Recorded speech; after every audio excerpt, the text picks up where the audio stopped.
नमस्कार मंडळी, तुमचे स्वागत आहे. आज आपण अधिक मासाची एक अद्भुत आणि शिकवण देणारी कथा ऐकणार आहोत. एका घरात दोन जाऊ होत्या, थोरली जाऊ आणि धाकटी जाऊ. एकीच्या आयुष्यात सुख समृद्धी होती, तर दुसरीच्या आयुष्यात सतत दुःख आणि संकट येत होती. पण तुम्हाला माहितीये का, या दोघींच्या नशिबात एवढा फरक का पडला? अधिक मासात केलेल्या एका छोट्याशा चुकामुळे आणि एका भक्तिपूर्ण कर्मामुळे त्यांच्या आयुष्याची दिशा पूर्णपणे बदलली. चला तर मग ऐकूया ही भावपूर्ण आणि डोळे उघडणारी कथा. पुरातन काळाच्या उदरात अनेक सत्यकथा दडलेल्या असतात. काही कथा केवळ मनोरंजनासाठी सांगितल्या जातात, काही कथा समाजाला दिशा देण्यासाठी जन्म घेतात आणि काही कथा माणसाच्या आत्म्याला हादरवून जागे करण्यासाठी युगानुयुगे जगत राहतात. आजची ही कथा अशाच एका वेगळ्याच जातकुळीची आहे. ही केवळ दोन जावांची कथा नाही. ही कथा आहे खऱ्या आणि खोट्या भक्तीची. ही कथा आहे गर्वाच्या महालाची आणि नम्रतेच्या झोपडीची. ही कथा आहे त्या अदृश्य ईश्वरी न्यायाची, जो कधीच चुकत नाही, कधीच थकत नाही आणि कधीच उशीर करत नाही. सुरुवात करूया त्या प्राचीन नगरापासून, जिथे या सत्याची बीजे रोवली गेली होती. त्या नगराचे नाव होते वैभवपूर. नाव जरी वैभवपूर होते, तरी तिथल्या प्रत्येक माणसाच्या नशिबात वैभव नव्हते. काहींच्या घरात सोन्याचे डोंगर होते, तर काहींच्या घरात उद्याच्या जेवणाची शाश्वती नव्हती. असाच हा विरोधाभास होता त्या नगरात. नगराच्या मध्यवर्ती भागात एक मोठे ब्राह्मण कुटुंब राहत होते. या कुटुंबाचे नाव होते देशमुख. या घराण्याचे नाव ऐकले की गावातील लोक आदराने मान तुकवायचे, कारण पिढ्यानपिढ्या या कुळाने विद्या, धर्म आणि नीतीचे आचरण केले होते. पण जसे एखाद्या झाडाच्या एकाच मुळातून दोन वेगवेगळ्या दिशांना फांद्या फुटतात, तसेच या घराण्यातही दोन भाऊ दोन वेगळ्या मार्गांनी गेले होते. थोरला भाऊ होता रामचंद्र देशमुख. रामचंद्राने व्यापारात प्रावीण्य मिळवले होते. त्याचे हात नेहमी सोन्याच्या नाण्यांनी भरलेले असायचे. त्याच्या घरासमोर दोन घोडे बांधलेले असायचे. त्याच्या दालनात गावातील मोठमोठे लोक येऊन बसायचे. रामचंद्राकडे संपत्ती होती, मानमरातब होता, सत्ता होती. पण संपत्तीसोबत एक गोष्ट आली जी नको होती, ती म्हणजे गर्व. रामचंद्र स्वतः फारसा दुष्ट नव्हता, पण त्याची पत्नी मात्र वेगळीच होती. धाकटा भाऊ होता केशव देशमुख. केशव शांत, सात्विक आणि साध्या स्वभावाचा होता. त्याच्या हातात व्यापाराचे कौशल्य नव्हते, शेती करायला जमीन नव्हती, कुठला मोठा व्यवसाय नव्हता. त्याच्या घरात दारिद्र्य होते, पण त्याच्या मनात समाधान होते. केशव आपल्या गरिबीत देखील देवाची प्रार्थना विसरत नसे. त्याची पत्नी तर साक्षात धरती मातेचाच अंश होती जणू. या दोन भावांच्या या दोन पत्नी म्हणजेच त्या एकत्र कुटुंबाच्या थोरली जाऊ आणि धाकटी जाऊ एकाच छताखाली राहत होत्या. पण त्यांचे जग किती वेगळे होते हे सांगणे कठीण आहे. थोरल्या जावेचे नाव होते सुमित्रा. सुमित्राबाई म्हणजे आधुनिक काळात जे लोक म्हणतात ना, श्रीमंतीने माणूस बिघडतो, त्याचे जिवंत उदाहरण. त्यांच्या अंगावर नेहमी सोन्याचे दागिने असायचे, इतके दागिने की उन्हात त्यांच्याकडे पाहणे कठीण व्हायचे. त्या नेहमी रेशमी, जरीच्या आणि महागड्या वस्त्रांमध्ये वावरायच्या. त्यांच्या स्वयंपाकघरात सुक्या मेव्याचे डबे, तुपाचे मडके, गुळाच्या ढेपा आणि शुद्ध धान्याचे माप नेहमी भरलेले असायचे. त्यांच्या घरात नोकर चाकर होते. त्यांच्या एका इशाऱ्यावर माणसे धावायची. पण या सगळ्यात एक गोष्ट नव्हती, ती म्हणजे माणुसकी. सुमित्राबाईंच्या मनात दुसऱ्याबद्दल कणभरही करुणा नव्हती. त्यांना गरीब माणूस म्हणजे जणू माणूसच वाटत नसे, आणि त्यांच्याच घरात राहणाऱ्या धाकट्या जावेबद्दल तर त्यांना किळसच वाटत असे. धाकट्या जावेचे नाव होते गौरी. गौरीबाई म्हणजे जणू शांत वाहणारी नदी. त्यांच्या आयुष्यात संकटे होती, दुःखे होती, रात्रंदिवस काम होते, पण तक्रार नव्हती. त्यांच्या चेहऱ्यावर एक प्रकारची शांतता होती, जी केवळ खऱ्या भक्तांमध्ये असते. त्यांना माहीत होते की जगणे कठीण आहे, पण देव आहे, आणि देव असताना माणूस कधीच पूर्णपणे एकटा नसतो. गौरीबाईंच्या घरात उपाशीपणा होता. अनेकदा चुलीत लाकडेच नसायची. अनेकदा रात्री पाणी पिऊनच झोपावे लागे. पण गौरीबाई रडत असताना देखील देवाची प्रार्थना थांबवत नसत. एकत्र कुटुंबात राहण्याचे असे होते की दोघींना एकाच घरात वावरावे लागे, आणि सुमित्राबाईंनी या संधीचा पुरेपूर दुरुपयोग केला होता. पहाटेपासून रात्रीपर्यंत गौरीबाईंच्या हातून काम करवून घेतले जायचे. सकाळी उठून विहिरीवरून पाणी भरणे, जनावरांना चारा घालणे, सारवण सडवण करणे, जाते दळणे, भाजी निवडणे, स्वयंपाक करणे, भांडी घासणे, घर झाडणे, हे सारे गौरीबाईंचेच काम असे. आणि हे सारे करताना सुमित्राबाई कुठे असत? त्या आपल्या सजवलेल्या दालनात बसून सोन्याचे दागिने मिरवत असत, शेजारच्या बायकांना आपल्या संपत्तीचे वर्णन करत असत, किंवा नोकरांना कारण नसताना शिव्या देत असत. गौरीबाईंना मिळायचे काय? त्यांना मिळायचे ते खाऊन उरलेले उष्टे अन्न.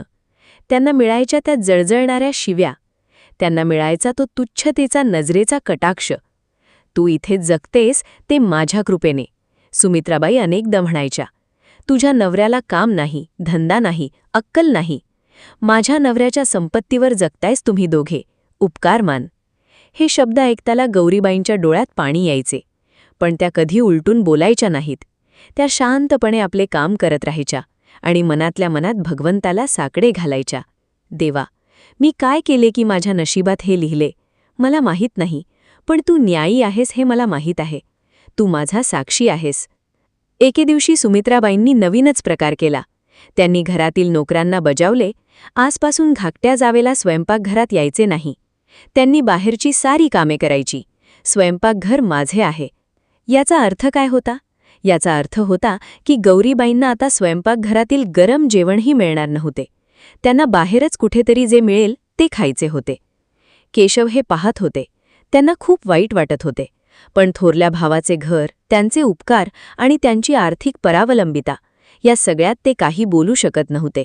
ते रात्री अंधारात बसून डोळे मिटायचे आणि देवाला विनवायचे, देवा, माझ्या बायकोला इतके कष्ट पडतात, तिची काळजी घे. गौरीबाई हे एकट्याने सहन करत होत्या. त्यांच्या आश्रवांना साक्षीदार होता तो एकमेव देव. वर्षे उलटत होती, ऋतू बदलत होते, आणि एक दिवस तो पवित्र काळ आला ज्याची हिंदू धर्मात अत्यंत महती आहे. तो काळ म्हणजे अधिक मास. आपल्या पंचांगानुसार काही वर्षांमध्ये एक अतिरिक्त महिना येतो. त्याला अधिक मास किंवा मलमास असे म्हणतात. या महिन्यात भगवान विष्णू हे या महिन्याचे अधिपती असतात. या महिन्यात केलेले दान, पूजा, व्रत आणि भक्तीचे फळ इतर कुठल्याही महिन्यापेक्षा कित्येक पटीने जास्त मिळते, असे शास्त्र सांगते. या महिन्यातील एक महत्त्वाची परंपरा म्हणजे 33 धोंडे, म्हणजेच 33 गोड पदार्थ किंवा धोंडे दान करणे. हे 33 धोंडे म्हणजे 33 कोटी देवांचे प्रतीक मानले जाते. जो मनुष्य हे 33 धोंडे श्रद्धेने, प्रेमाने आणि शुद्ध भावाने अर्पण करतो, त्याचे जीवन धन्य होते, असे पुराणात सांगितले आहे. अधिक मास सुरू झाला आणि संपूर्ण वैभवपूर नगरात एक वेगळेच वातावरण आले. देवळांमध्ये गर्दी वाढली, घरोघरी पूजा सुरू झाल्या, बायका व्रते करू लागल्या आणि अर्थातच दानधर्माची लगबग सुरू झाली. सुमित्राबाईंनी जेव्हा हे ऐकले तेव्हा त्यांच्या मनात एक वेगळीच खुमखुमी जागी झाली. दान म्हणजे त्यांच्यासाठी केवळ प्रतिष्ठेचा विषय होता. त्यांना वाटले, या संधीचा उपयोग करून गावात माझी कीर्ती आणखी वाढवता येईल. त्यांनी लगेचच नोकराला बोलावले. उद्यापासून बाजारातून सर्वोत्तम तूप आणा. नागपुरी गहू, शुद्ध गूळ, काजू, बदाम, पिस्ते, केशर सर्व सर्वोत्तम हवे. मी या अधिक मासात सोन्याच्या ताटात 33 धोंडे देणार आहे. गावात दवंडी द्या की सुमित्राबाई देशमुख यावर्षी सर्वात मोठे दान करणार आहेत. दुसऱ्या दिवशी सकाळपासूनच त्यांच्या स्वयंपाकघरात धूमधडाका सुरू झाला. तुपाचा सुगंध घरभर पसरला. गुळाचा गोडवा हवेत मिसळला. बदाम, काजू, पिस्ती यांचा नजारा पाहताना मन सुखावत होते. पण स्वयंपाक करताना सुमित्राबाईंच्या तोंडात काय होते? शिव्या. नोकरांना शिव्या. धाकट्या जावेला टोमणे. बघ भिकारडे, हे सोन्याचे ताट पाहिलेस का? आमच्या घरात असे नैवेद्य बनतात. तुझ्या 7 जन्मांतही असले दागिने आणि असलं तूप तुला मिळणार नाही. गौरीबाई हे ऐकत एका बाजूला उभ्या होत्या. त्यांच्या डोळ्यात पाणी होते. त्यांना वाटत होते, मला देखील देवाला नैवेद्य द्यायचं आहे, पण माझ्याकडे काय आहे? काहीच नाही. 33 धोंडे तयार झाले. सोन्याच्या रंगाचे, तुपात न्हाऊन निघालेले, काजू बदामांनी सजवलेले ते अनारसे एका भव्य सोन्याच्या ताटात मांडलेले. त्यावर फुलं टाकली गेली. केशर अष्टगंधाने त्याला सुशोभित केले गेले. सुमित्राबाई आनंदाने हे सारे करत होत्या. त्यांच्या मनात एकच विचार होता, आता गावभर माझीच कीर्ती होईल, देव पण माझ्यावरच प्रसन्न होईल. धाकट्या जावेला काय मिळणार, ती तर भिकारीण आहे. इकडे गौरीबाई एकट्याच एका अंधाऱ्या कोपऱ्यात बसल्या होत्या. रात्र झाली होती. घरात सगळे झोपले होते. गौरीबाई एकट्याच बसल्या होत्या. त्यांच्या मनात एकच विचार घोळत होता, अधिक मास आहे, देवाला 33 धोंडे द्यायचे आहेत, पण माझ्याकडे काहीच नाही. गहू नाही, गूळ नाही, तूप नाही, साधे धान्याचे एक दाणेही नाही. मी देवाला काय देऊ? त्यांनी स्वतःशीच विचार केला, देव श्रीमंतांचाच आहे का? गरिबांना तो दिसत नाही का? गरिबांची भक्ती त्याला पोहोचत नाही का? या विचाराने त्यांचे मन भरून आले. डोळ्यातून अश्रू वाहायला लागले. त्या रात्री एकट्या बाहेर पडल्या. रात्रीच्या शांत अंधारात त्या चालत चालत जवळच्या नदीकाठी पोहोचल्या. चंद्राचा प्रकाश नदीच्या पाण्यावर पडला होता. सगळीकडे शांतता होती. त्या नदीकाठी बसल्या आणि पाण्यात हात धुतले. मग त्यांनी नदीकाठची माती हातात घेतली. ती माती ओली होती, थंड होती आणि त्या मातीला एक प्रकारचा नैसर्गिक सुगंध होता. त्यांनी ती माती हातात घेतली आणि डोळे मिटले. देवा, माझ्याकडे काहीच नाही, पीठ नाही, गूळ नाही, तूप नाही, पण माझ्याकडे आहे ती माझी भक्ती आणि आहे ही माती. तू या सृष्टीचा निर्माता आहेस. ही माती तुझीच आहे. मी ही माती तुला परत देते. माझ्या अश्रूंनी भिजवलेली ही माती तुला नैवेद्य म्हणून अर्पण करते. त्यांच्या डोळ्यातून एक एक थेंब पडत होते आणि ते थेंब त्या मातीत मिसळत होते. त्यांच्या थरथरत्या हातांनी त्या माती मळत होत्या, आकार देत होत्या आणि एक एक गोळा तयार होत होता. 1, 2, 3 असे करत त्यांनी 33 मातीचे गोळे तयार केले. त्यांच्याकडे ताट नव्हते. त्यांनी जवळच्या केळीच्या झाडाचे एक पान तोडले आणि त्यावर ते 33 मातीचे गोळे ठेवले. प्रत्येक गोळ्यावर त्यांनी तुळशीचे एक पान ठेवले. ते साधे केळीचे पान आणि ते मातीचे गोळे. बाहेरून पाहणाऱ्याला वाटले असते की हे विचित्र आहे, पण त्या गोळ्यांमध्ये जे होते ते कुठल्याही सोन्याच्या ताटात नसते. त्यात होती एका भुकेल्या, दुखावलेल्या, पण कधीही न खचलेल्या जीवाची निखळ, निर्मळ आणि निस्वार्थी भक्ती. गौरीबाई त्या मातीच्या गोळ्यांसमोर साष्टांग नमस्कार घालून पडल्या. त्यांचे कपाळ जमिनीला टेकले.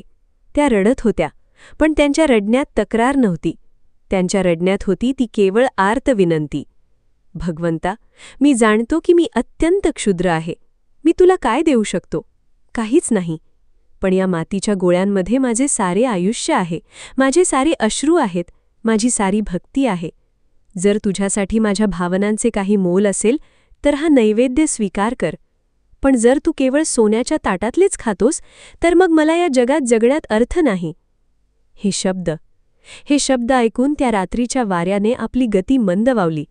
नदीच्या पाण्याने आपला खळखळाट थांबवला. झाडांच्या पानांनी हळणे बंद केले. सारी सृष्टी जणू थांबली होती. जणू साऱ्या विश्वाने श्वास रोखून धरला होता. जिथे खरी भक्ती असते तिथे देव नाही आला असे कधीच झाले नाही. शास्त्र सांगते, जिथे भक्ताचे हृदय पाझरते तिथे देवाचे चरण आपोआप वळतात. त्या रात्री वैकुंठात एक वेगळेच वातावरण होते. महालक्ष्मी भगवान विष्णूंच्या सेवेत होत्या. गरुड शांतपणे उभे होते. पार्षद आपापल्या कामात मग्न होते आणि भगवान विष्णू शेषावर विश्रांती घेत होते. तेवढ्यात एक अश्रूंचा थेंब वैकुंठापर्यंत पोहोचला. हा सामान्य अश्रू नव्हता. हा एका खऱ्या भक्ताचा, एका निर्मळ जीवाचा, एका दुखावलेल्या पण कधीही न वाकलेल्या मनाचा अश्रू होता. या अश्रूत होती शुद्धता, होती निस्वार्थता, होती अनन्य श्रद्धा. भगवान विष्णूंनी डोळे उघडले. ते उठून बसले. त्यांनी खाली पृथ्वीकडे पाहिले. त्यांना दिसल्या त्या गौरीबाई, नदीकाठी जमिनीवर लोटांगण घालून पडलेल्या. डोळ्यातून अश्रू वाहत होते. समोर केळीच्या पानावर मातीचे गोळे होते, तुळशीची पाने होती आणि एका जीवाची सारी श्रद्धा त्यात एकवटली होती. भगवान विष्णू हळूच हसले. तो हास्याचा कोवळेपणा पाहून महालक्ष्मींनीही विचारले, नाथ, का हसलात? भगवान म्हणाले, एक भक्त माझी वाट बघत आहे, मला जाणे भाग आहे. दुसरा दिवस उजाडला.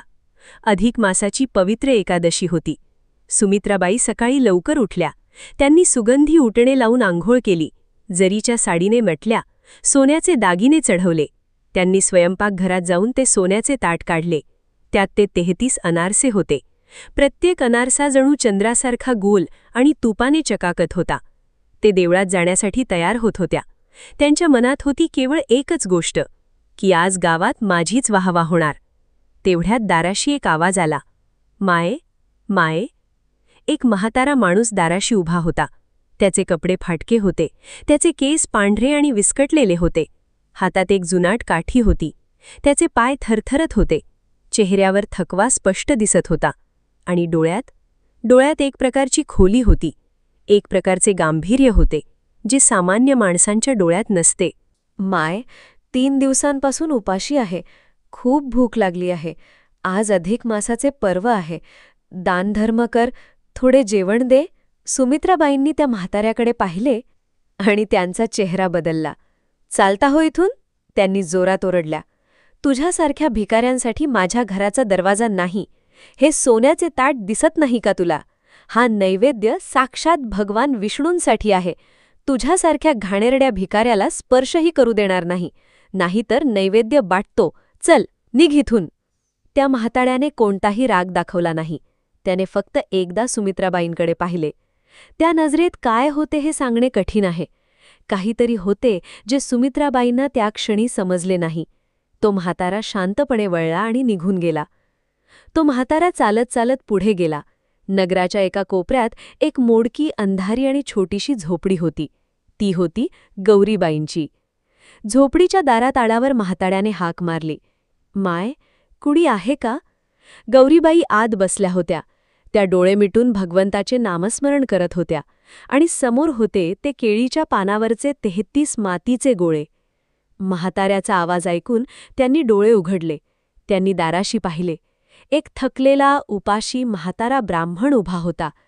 गौरीबाईंनी क्षणभर विचार केला नाही. त्या लगेच उठल्या, बाहेर आल्या. त्यांनी म्हाताऱ्याचे पाय धरले. या महाराज, आत या, विसावा घ्या. माय, मला खूप भूक लागली आहे. काहीतरी खायला दे. गौरीबाईंच्या डोळ्यात पाणी आले. त्यांनी हात जोडले आणि म्हणाल्या, महाराज, मला क्षमा करा. माझ्या घरात अन्नाचा एकही कण नाही. मी स्वतः अनेक दिवस उपाशी आहे. मी तुम्हाला काय देऊ? माझ्याजवळ काहीच नाही. पण तुम्ही आलात हे माझे भाग्य आहे. किमान पाण्याची ओंजळ तरी देते. म्हाताऱ्याने शांतपणे विचारले, माय, त्या पानावर काय ठेवले आहे? गौरीबाई गोठल्या. ते काही नाही महाराज. ते फक्त मातीचे गोळे आहेत. देवाला नैवेद्य म्हणून मी ते बनवले होते. माझ्याकडे पीठ गुळ नव्हते म्हणून मातीचेच गोळे बनवले. ते मी तुम्हाला कसे देऊ? माय, मला तेच हवे आहे. तेच खायला दे. महाराज, असे करू नका. माती खाल्ल्याने तुम्हाला त्रास होईल. मी असे कसे करू? माय, मला तेच द्यायचे आहे. नाहीतर मी इथेच प्राण सोडतो. गौरीबाई हतबल झाल्या. त्यांचे हात थरथरत होते. डोळ्यात अश्रू होते. पण त्यांनी शेवटी त्या अतिथीचा हट्ट मोडणे योग्य मानले नाही. त्यांनी डोळे मिटले, मनात भगवंताचे नाव घेतले. थरथरत्या हातांनी त्यांनी ते मातीचे गोळे म्हाताऱ्याच्या पानात वाढायला सुरुवात केली. आणि मग तो क्षण आला. तो क्षण जो युगानुयुगे लोक विसरत नाहीत. तो क्षण जो मानवी बुद्धीच्या आकलनाच्या पलीकडे आहे. गौरीबाईंनी पहिला मातीचा गोळा म्हाताऱ्याच्या पानात टाकला. आणि त्या अंधाऱ्या झोपडीत एक प्रकाश पडला. तो प्रकाश साधा नव्हता. तो सूर्याच्या उन्हासारखा नव्हता. तो दिव्याच्या ज्योतीसारखा नव्हता. तो प्रकाश असा होता जो आतून येतो, जो कुठल्याही स्रोतातून नाही, जो अनंत आकाशातून उतरतो. करोडो सूर्य एकत्र आले तरी एवढा प्रकाश होणार नाही, असा तो दिव्य सुवर्णी प्रकाश होता. त्याचवेळी एक सुगंध आला, चंदनाचा, कमळाचा, तुळशीचा, साजूक तुपाचा. आणि त्या पलीकडे एक सुगंध जो या पृथ्वीवरचा नाही, जो स्वर्गातून आलेला आहे, जो देवाच्या अस्तित्वाचा सुगंध आहे. गौरीबाईंनी घाबरून डोळे उघडले. त्यांच्या हातातील केळीचे पानच नव्हते तेथे आता. त्या जागी होते एक भव्य नक्षीदार रत्नांनी जडवलेले शुद्ध सोन्याचे ताट. आणि त्या ताटात होते ते 33 मातीचे गोळे नव्हते. ते होते 33 सुवर्णवर्णी, सुगंधित, साजूक तुपात न्हाऊन निघालेले, काजू बदामांनी सजवलेले, केशराने मढवलेले अनारसे. पण हे अनारसे साधे नव्हते. प्रत्येक अनारसा जणू जिवंत होता. त्यातून प्रकाश येत होता, त्यातून सुगंध येत होता. हे खाल्ल्याने भूक तर भागणारच होती, पण त्यांचे काहीतरी वेगळे महत्त्व होते. गौरीबाईंचा श्वासच थांबला. त्यांनी वर पाहिले. त्या जागी आता तो थकलेला म्हातारा ब्राह्मण नव्हता. त्या जागी होते साक्षात भगवान विष्णू.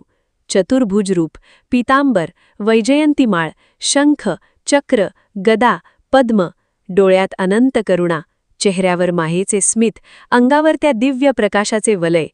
गौरीबाईंचे पाय थरथरले. त्यांनी गुडघे टेकले. मग त्या साष्टांग नमस्काराने जमिनीवर पडल्या. त्यांच्या डोळ्यातून अश्रूंचा पूर वाहत होता. पण हे अश्रू दुःखाचे नव्हते. हे अश्रू आनंदाचे होते, कृतज्ञतेचे होते. साक्षात देव समोर असताना माणसाला काय बोलावे हे सुचत नाही. केवळ अश्रूच त्या क्षणाची भाषा होऊ शकतात. भगवान विष्णूंचा आवाज आला. तो आवाज ऐकणे म्हणजे जणू लाखो मेघ एकत्र गरजत आहेत. पण त्या गर्जनेत हिंसा नाही, त्यात शांती आहे, त्यात माया आहे, त्यात एखाद्या आईने आपल्या मुलाला कुशीत घेण्याची उबदारपणा आहे. उठ माझ्या लाडक्या लेकी, रडू नकोस. गौरीबाई उठल्या, पण त्यांचे डोळे सतत वाहत होते. देवा, तुम्ही आलात? मी नेहमीच होतो.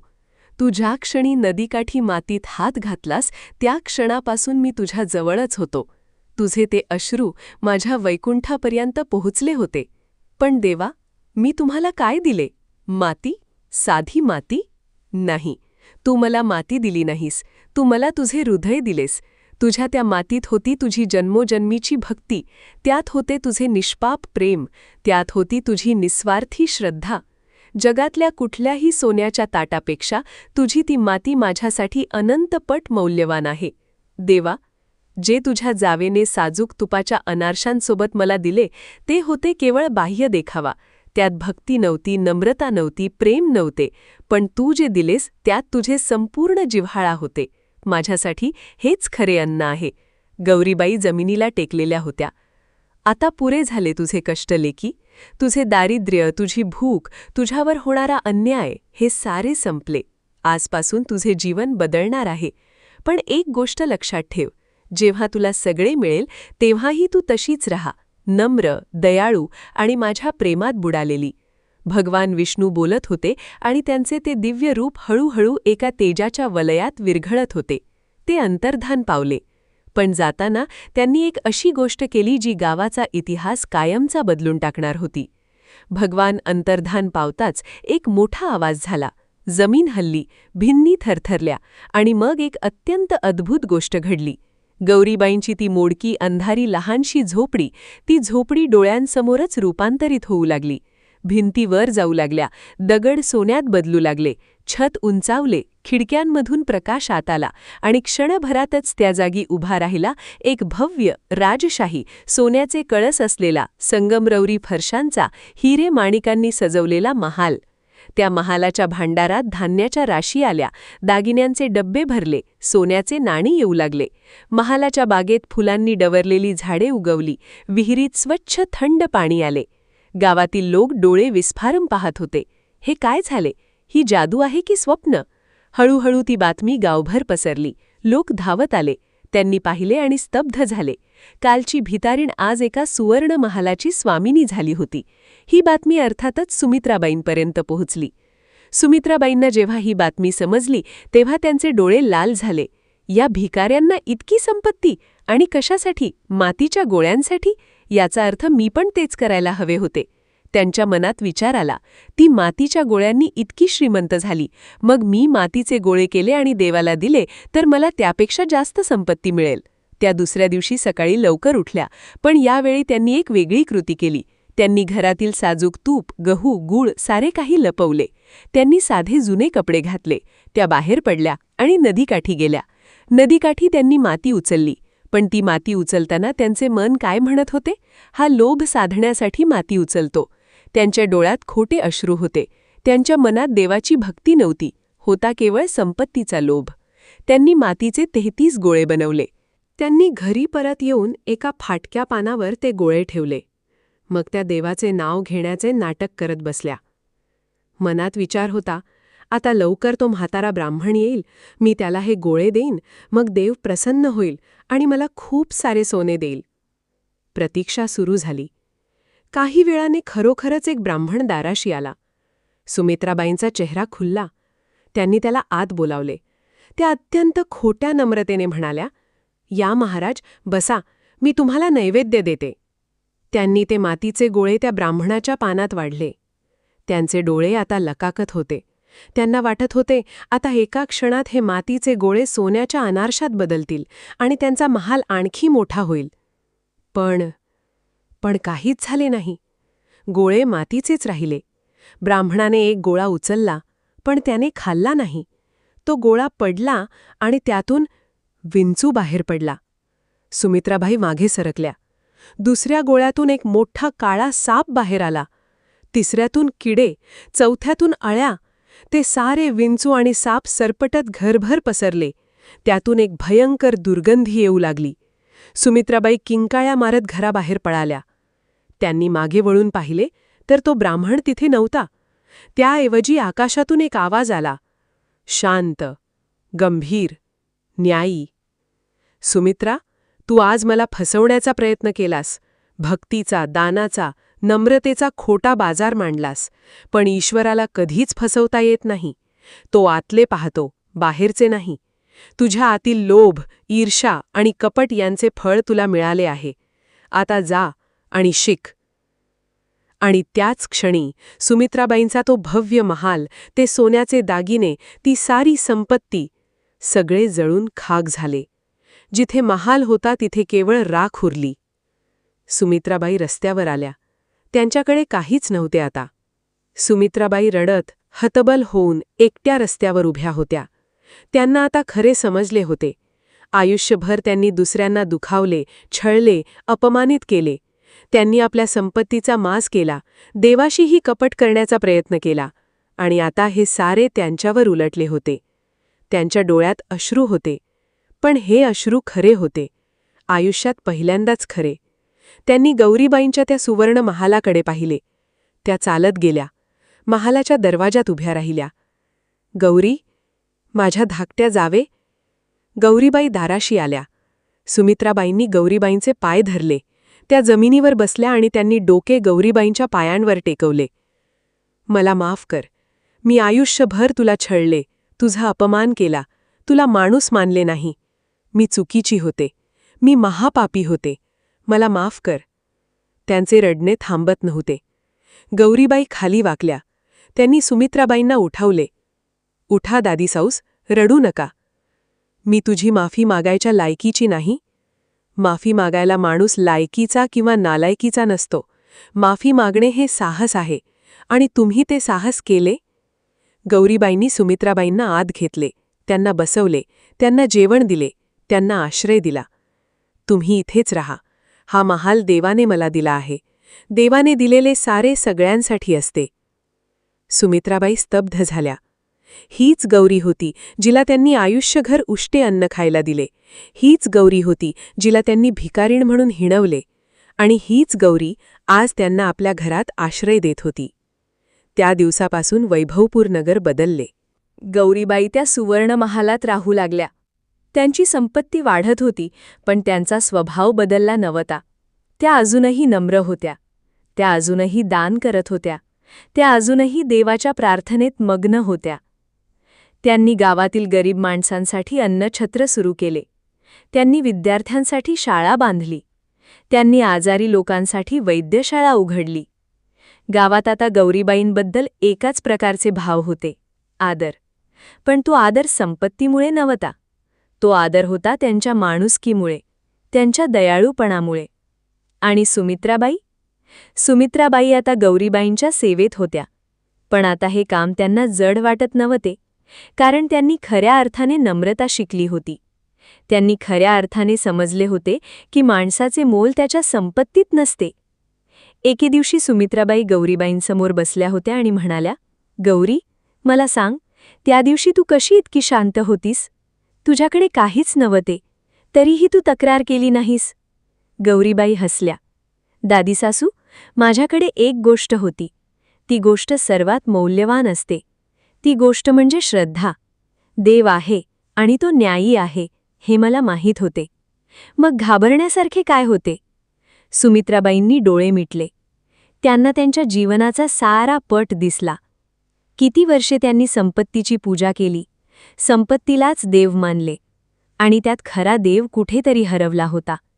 गौरी, मला एक सांग, त्या दिवशी जेव्हा तू मातीचे गोळे बनवत होतीस तेव्हा तुला भीती नाही वाटली? भीती वाटली, खूप वाटली. पण मग मी विचार केला, जर देव खरा आहे तर तो माझी भक्ती ओळखेल, आणि जर तो माझी भक्ती ओळखतच नसेल तर मग मला त्याच्याबद्दल चुकीचे समजले होते. त्यात माझा काय दोष? या उत्तरात एक अशी शांतता होती जी वर्षानुवर्षे आत्म्यावर टिकून राहते. ही कथा आजही त्या नगरात सांगितली जाते.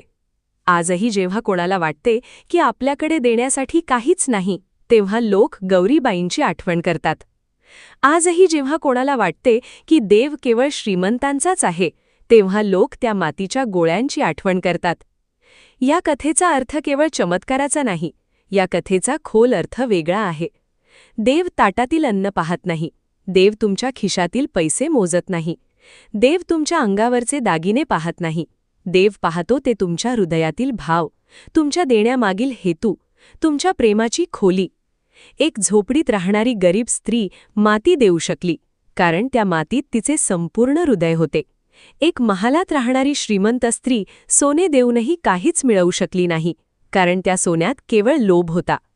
हे सत्य आज तेवढेच खरे आहे जेवढे त्या युगात होते, आणि पुढेही तेवढेच खरे राहील, कारण देव बदलत नाही, सत्य बदलत नाही, आणि खऱ्या भक्तीचे मोल ते कधीच कमी होत नाही. मातीतून जन्म घेतो तो देह, पण देहातून जन्म घेते ती भक्ती, आणि भक्तीतून जन्म घेतो तो देव. हेच या विश्वाचे चिरंतन सत्य आहे.